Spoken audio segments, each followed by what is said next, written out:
back to PSA TV. This is Eye on Labour. On set, I've got with me the interim political leader of the Progressive Party, Mr. Nikoli Edwards. Good morning. Good morning. Thanks to you for having me. And no stranger to our studios, of course. Yeah. Slowly becoming your home. Yeah, and I have absolutely no problem with that as well. So tell me something. What has been happening with your party? Sure. Well, as you know, the Progressive Party launched on June 16th in San Fernando. And since then, it has been an amazing ride thus far. A lot of persons have been reaching out, giving support. The media has been great to us. Yes, so you've been in the media a lot. A lot. And I really appreciate that. And it just speaks to the support for something different. Yeah, we've been accustomed to a political climate that has not been healthy to us, that has not been good to us in Trinidad and Tobago.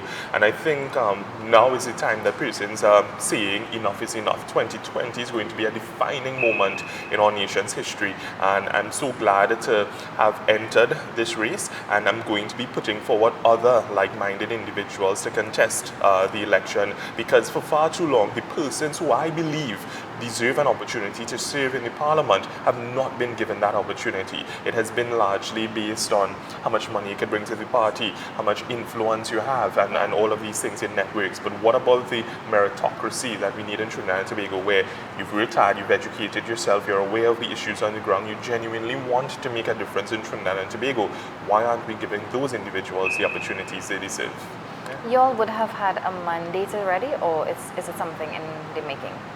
So this would have arisen out of discussions with persons recognizing the need for this, and we have drafted a constitution. Okay. All right, so that is on our website right now, progressives.tt. So anyone can go there, you can sign up for membership, sign up to volunteer, sign up to donate as well, and to read up on the party. And the sheer fact that persons have been coming forward and offering their support and saying that they're willing to join and so on, and to subscribe to our political philosophy, because I think that's so very important. When you think about the other political parties, one isn't sure what is their political philosophy or their ideology, if they have one. So we have stated up front that we believe in progressivism or center-left politics. We believe in smaller to moderate government. The government right now is too intrusive. It's too much in your business, telling you what to do, how to do it, when to do it, and so on. And we also believe in using policy to effect social change. All right, so we need policies. The problem is that Trinidad and Tobago, I think we've become jaded when it comes to policy, because we're always saying, well, the gender policy, the youth policy, the environment policy, but many people don't know what a policy is. So we are going to be going out there educating persons about what a policy is and how it is going to work to move this nation forward. I didn't hear you mention labor policies. So, no, well, that is definitely one of our, because we have come up with 20 policy areas. So over the next couple of weeks, we're going to be tuning out those policies, because persons have been asking, well, okay, where is your manifesto? Where is this, that, and the other? And we want to put out policies first. So is it that you want to have consultations and then build a manifesto? Well, yes, consultations for the manifesto, but the policies, truth be told, there is no need for a consultation on the policy, because policy is data-driven. So we have research that we can build upon, that we can go out there and get. It's about organizing these policy teams. So we are inviting persons to step forward. If you have knowledge in a particular area, come and form a part of that particular policy team and help to build that. So we'll be putting out policy briefs, which will be a one-page to two-pager, speaking about the problems, what led to it, the statistics, and what's the way forward. Where does trade unions fall in your realm of things so far? Yeah. So high on the agenda, if not top of the agenda, is looking at the public service and public servants and ensuring that they get their just dues. Because truth be told, many persons look on at public servants through the media, and they have a particular view of public servants, saying that they're always clamoring for more and more, and they're greedy, and this, that, and the other. They always protesting. Yeah, but truth be told, when you have public servants in unsafe, unhealthy working conditions, why aren't we focusing on that? Why aren't we remedying those situations? So I think in order for us to demand more from the public service, we need to give them their just dues. So is it that you plan to give the public service a facelift? Yeah. So, well, I mean, I think that the trade unions have been doing that over the years. We are going to, a progressive government is going to ensure that proper dialogue and consultation takes place. I know for a fact, and I think it's common knowledge, that even trade unions view the both parties in particular ways. Riding in, let's say in 2020, we saw the trade union movement throwing their support largely behind the partnership. All right, and then the tides turned because you saw where MSG and so on pulled out of that, and then you saw them throwing their support behind the current regime. But now tables have turned as well, or the tide has turned. So I think that the trade unions are accustomed and fed up of what we have had so far, and I think that we can start afresh. So the Progressive Party is more than willing to engage with the trade unions because we understand how integral they are in moving this country forward with their membership. We want to ensure that the membership, they get their just dues. Once the public servants are consulted and their issues are dealt with, you can have better implementation of things. So crime rates will go down, health will improve, education, because the same public servants are the ones driving these sectors. I don't know if you would have been hearing what Mrs. Sipasad Bechan was saying before. Some of the initiatives that they bring on the table. One includes a 6-hour workday. Sure. What are your thoughts on that? Now, 6-hour work days, I think that it is quite ambitious.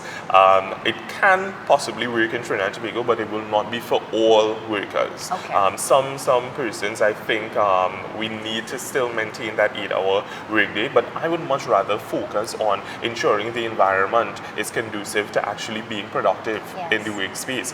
Because I know the challenge with even an 8-hour work day or even a 6-hour work day is that the general feeling is that when persons come to work, they probably only put out 2 hours worth of work and the rest of time they're just there. We need to have flexi time. We need to have work from home solutions. We need to as well, one of the things that I am huge on is staggering work hours. So I would like to see some persons coming to work for 6 o'clock, 7, 8, 9, 10. This way you can extend government services in some cases to 6 p.m. All right. So this way, let's say that teacher who leaves at 2:30 and is from San Fernando and has to come into Port of Spain for whatever reason to get some work done in a government ministry, will have enough time to come to Port of Spain after he or she has completed their work day and still get services done. I've been to places in Europe where I've seen banks open at 8 p.m. still. All right. So we need to, and that's another thing. Many persons have to look at the financial sector, and we need more from the financial sector. It seems as though the banks are taking advantage of us as citizens. With these fees, every month it seems as though fees are raising. The services, we're getting poor service from the banking sector. So the Minister of Finance has an audience with the Banking Association, and I think that he needs to use that audience to really demand more and to say stop punishing citizens, because it's very hard for persons to access loans. It's hard for persons to even go and stand up for an hour in the bank. All right. So services like that, many services, once you instill that confidence in the citizenry to come out to be able to work later, to do all of these things because we have a safe environment, I think we will have a ripple effect, and generally the quality of life in Trinidad and Tobago will improve. What are some other things that your party brings to the table? Sure. So one of the things that we've been looking at very seriously is the issue of crime. I mean, that's high on everyone's agenda. What can a government do to solve crime? It's very easy for a government to say, well, let the community solve it, but I don't think that's the right approach. The government needs to set the pace, set the tone. A simple thing like detection. We have forensic sciences, all right, based in St. James. Forensic sciences services the entire of Trinidad and Tobago. I think that we only have about 3 pathologists, all right? When there is a death in Tobago and there's some sort of suspicion as to the cause of death, a pathologist has to leave Trinidad and probably spend a week in Tobago. And yes, we do have a pathologist from Tobago, but in the event that we don't have that person, all right, you have to leave from Trinidad, go over there in even a facility that is not of the standard St. James of Forensic Sciences, and even that isn't a world-class facility. So just imagine that situation. Imagine as well a family from Cedros who's lost a loved one, have to leave Cedros to come to St. James to sit down in the sun or the rain to find out the cause of death or what's going on there. We need to look at it as a client-based service that we're providing. You have to always think, if I were in this situation, what can be done to make life for me easier, to make access to this service easier? So that's the kind of thinking we have there. But on the front end of that, in terms of intervention and so on, with crime, we need to look at the social ills, because I think those things drive the crime rates in our country. People are frustrated, there are domestic violence issues, persons who have mental health, persons who are laid off of the job improperly, and so on. We need to delve into those issues, and once you fix that, you would recognize that crime rates will be lowered in this country. You spoke about something very interesting there, the laying off of workers. Is there anything probably to touch on the Retrenchment and Severance Act then? Sure. Well, for one, I studied my master's, and my postgraduate diploma was in alternative dispute resolution, and I actually did a case study in Trinidad and Tobago, looking at on one part of it how the unions and the CPO's office interact, as well as the conciliation unit and the mediation center, and I realized that there is a breakdown there. These bodies are not having an ongoing conversation, so we're seeing things quickly turning over to the industrial court, all right? When it can be resolved. Yeah, internally and stuff. So we have to build a society where we're able to speak to one another. Another problem that I have is that you're seeing state enterprises and so on being closed down, and people are being thrown out onto the street. However, they have skills that can be absorbed into other departments. I heard the government is saying that there are 13,000 jobs across the public service. There may very well be 13,000 vacancies, but is the government ensuring that the resources are available to hire workers? And I don't think that's the case. So we can, one of the things that I would love to see is that we look at the public service and do a rearranging, if I want to put it as plainly as that.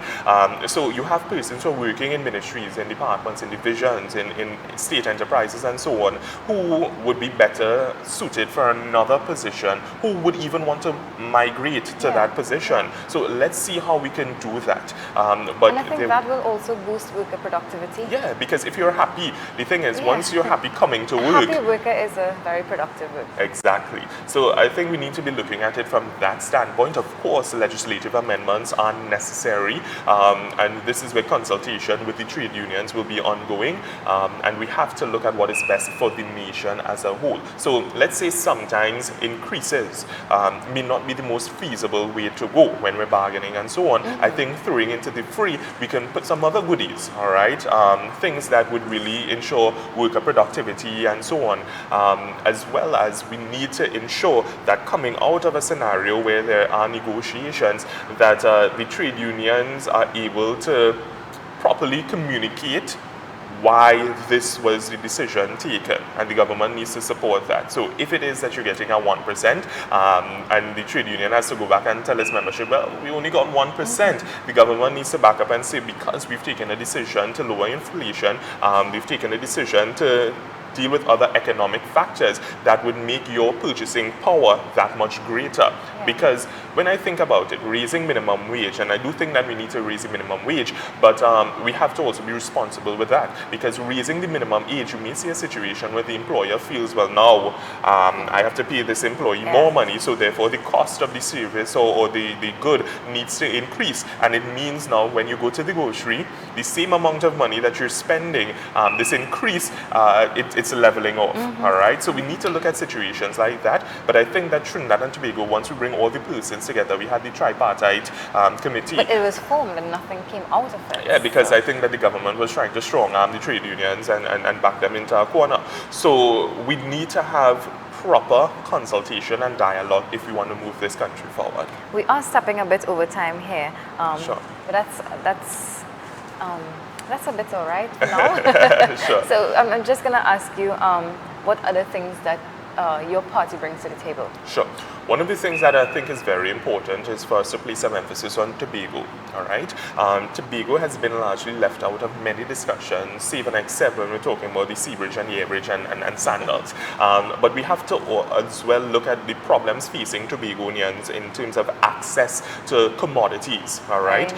So you're seeing the prices of things in Tobago different from that in Trinidad, and the suppliers are thinking, well, okay, we are having all this trouble getting goods to Tobago, so there is a middleman who comes in, buys the goods at a wholesale price, and then goes over there, adds on, and that's how you get these prices. Availability is also an issue. So if we have to look at a deep water harbor for Tobago to ensure that when goods are coming from even Europe and so on to Trinidad, let's say you're looking at some products that they have to ship into the country. Why not be able to dock into Tobago? Why not the government ensure that there is a facility for warehousing and so on? So these are some of the things that I think will have a ripple effect on Tobagonians.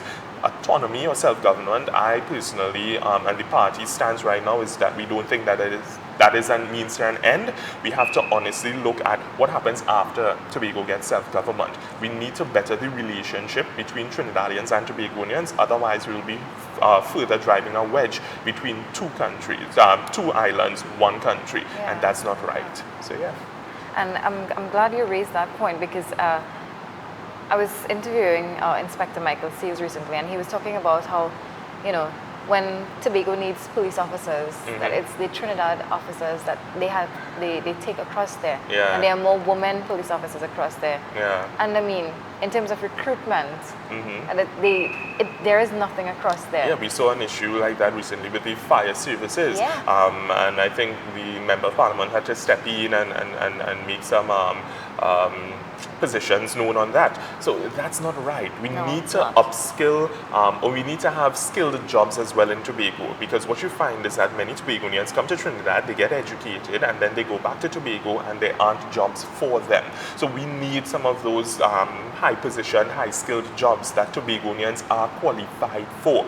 We should not be having to see Tobagonians migrate to Trinidad in order for a better life or better jobs. Anywhere else. Yeah, my point exactly. So I think that we need to let Tobagonians develop Tobago, all right? And we need to put them at the forefront of that development. It does not necessarily mean legislative development, but increasing the budget. Right now it's 4% minimum that the central government has to allocate to the THA. We want to increase that. We haven't figured out a figure as yet. That is going to take place after consultation, but it has to increase. Also, ministries have to be aware that the culture of Tobago is different, and you need to probably put some more emphasis when it comes to education, when it comes to health. So those are some of the things that we are going to tackle. And let's not forget tourism.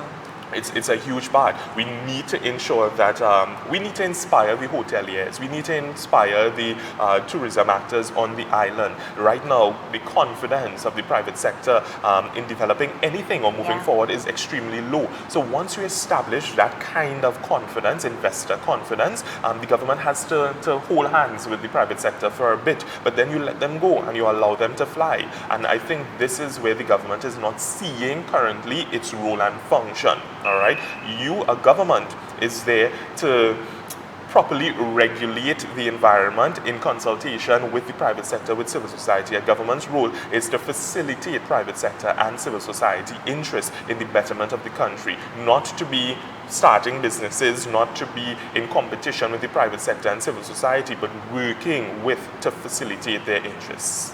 Nikolai, if I can just ask you your closing comments. Sure. So I want to say that as I started off, 2020 is a defining moment in our country's history. Are we going to do the same thing over and over and expect a different result? Or are we actually going to walk the talk and say, you know what, let's get behind something? Because traditionally, 1/3 has gone red, 1/3 has gone yellow, 1/3 has decided against both. So I want to capture their imagination. If you have felt as though you have something to contribute to the country, but you've not found that outlet before, this is that outlet. So I want to encourage persons, go to progressives.tt. You can find out more information there. We're on Facebook, Instagram, and Twitter, Progressive Party, and we look forward to engaging with you. All right. Well, I want to thank you so much for coming on this morning. I know our interview was shorter than I told you. Short and sweet. But yeah, your point was well driven home to those of you who are watching and are listening to us. So we've come to the end of this show for today. This is your host, Christy Callising. On behalf of all of us here at PSA TV, here's wishing you a safe and blessed day. News is up next.